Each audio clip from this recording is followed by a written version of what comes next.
Hi, in this tutorial, I'm gonna teach you how to install a SSL certificate in your WordPress website. Let's come to the computer screen. Here is the admin panel of my WordPress, and I have to go to plugin. Where is it? Here is it, and click the add new. Here you have to search a plugin, really simple SSL. Here is our plugin. 50 plus million active installations and 5% rating. Let's install this. Activate now.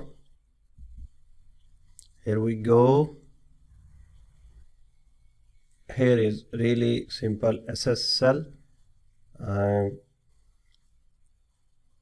Now it is setting it up.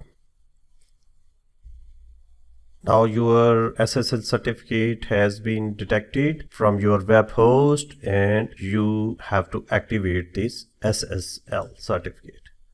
Now go to dashboard.